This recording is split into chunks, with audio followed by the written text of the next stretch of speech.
দিন নয়, মাস নয়, বছরের পর বছর নির্মম নরকীয় নির্যাতনের শিকার হয়েছে সিরিয়ার বন্দি নারীরা। তাদের ওপর চালানো লোকসহ্য নির্যাতনের কাহিনী শুনে প্রকম্পিত সারা বিশ্ব। সিরিয়ার বন্দি নারীদের প্রতিনিয়ত চালানো হতো নির্মম নির্যাতন।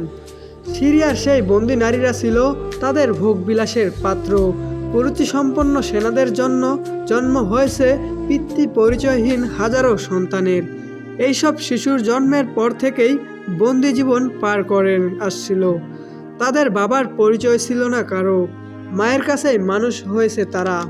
সম্প্রতি বিদ্রোহীরা দামেস্ক দখল করার পর বাশার আল আসাদ পালিয়ে যান রাশিয়ায়। বন্দি নারীদের মুক্ত করা হয়।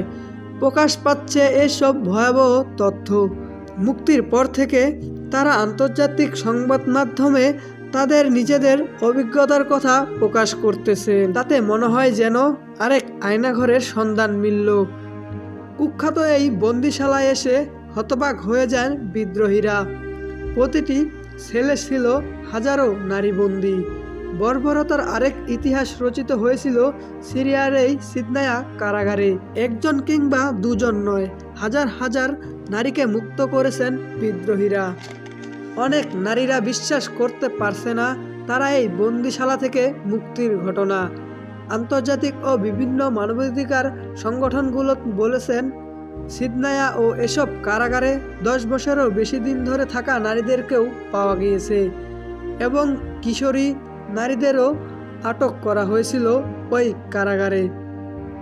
হালা নামক এক ব্যক্তি তার ভয়াবহ দিনগুলোর কথা তুলে ধরেন।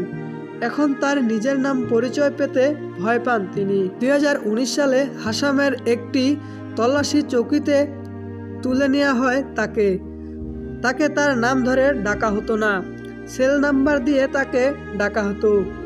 তার নাম ছিল 1100। এখনও সে তার নিজের নামে পরিচয় পেতে ভয় পায়। আমরা ভাবতেও পারিনি যে আমরা কোনোদিনও দিনের আলো দেখতে পাবো। বিশ্বাস হচ্ছে না এটি সত্য হয়েছে। ওই কারাগারে প্রায় 1,36,614 জন বন্দী ছিলেন।